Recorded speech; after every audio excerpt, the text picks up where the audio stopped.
আসসালামু আলাইকুম সুপ্রিয় দর্শক, কেমন আছেন আপনারা সবাই? আজকে আপনাদের সাথে শেয়ার করব খুব মজাদার একটা আইটেম, সেটা হচ্ছে ইলিশ মাছের লেজ ভর্তা। লেজটা সাধারণত দেখা যায় যে বাচ্চারাও খেতে পারে না, বাসার যে কর্তা ব্যক্তি থাকে সেও খেতে পারে না, মাছে কাটা থাকে, লেজটা পড়েই থাকে। তো লেজটা হচ্ছে সবসময় দেখা যায় যে রান্নার লেজটা খেতেও ভালো লাগে না। তো আজকে আমি ভেবেছিলাম ইলিশ মাছের লেজটা আমি ভর্তা করে ফেলি। তো প্রথমে আমি লেজটাকে ভিজিয়ে দিয়েছি পানিতে, কারণ এই 2 পিস লেজ ছিল, মাছগুলো সব খাওয়া হয়ে গেছে, লেজটা পড়ে আছে। আর লেজটা যখন বরফ ছেড়ে গেছে তখন লেজটাকে ভালো করে ধুয়ে নিই। লেজের সাথে আমি এখন লবণ আর একটু হলুদের গুঁড়া দিয়ে ভালো মতো মাখিয়ে 5 থেকে 10 মিনিট রেখে দেব। এখন চুলাতে ফ্রাই প্যান দিয়ে প্যানটা যখন গরম হয়ে যাবে তখন লেজ দুটো দিয়ে দেব, দিয়ে ভালো করে ভেজে নেব।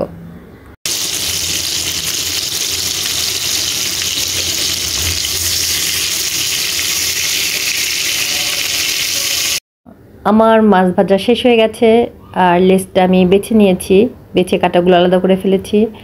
আর এখন একটা প্লেটে শুকনো মরিচটা ভালো করে চটকে নিচ্ছি, ঝালটা আমি আমার টেস্ট অনুযায়ী দিয়েছি। দিয়ে এখন কিছু পেঁয়াজ দিয়ে ভালো করে পেঁয়াজ আর মরিচটা চটকে নেব, নিয়ে আমি বাছা মাছটা দিয়ে দেব।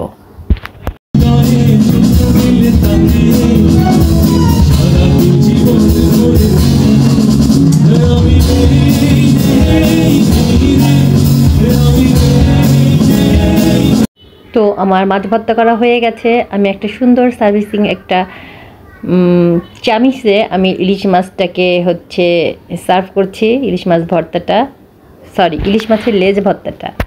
তো সুপ্রিয় দর্শক, এটাই ছিল আমার ইলিশ মাছের লেজ ভর্তা দিয়ে আজকে দুপুরের খাবার। আর এই ইলিশ মাছের লেজ ভর্তাটা কিন্তু উজ্জ্বল ভাই খুবই পছন্দ করেছে। তো ভাইয়া কি বললো সেটাই আমরা শুনি, চলুন দেখা যাক। উজ্জ্বল ভাই, এই যে মাছের ইটা কেমন হলো, ইলিশ মাছ ভর্তা, লেজ ভর্তা? আচ্ছা, লেজ ভর্তা ভালো লাগছে? লেজ ভর্তা দিয়ে ভাত। আচ্ছা।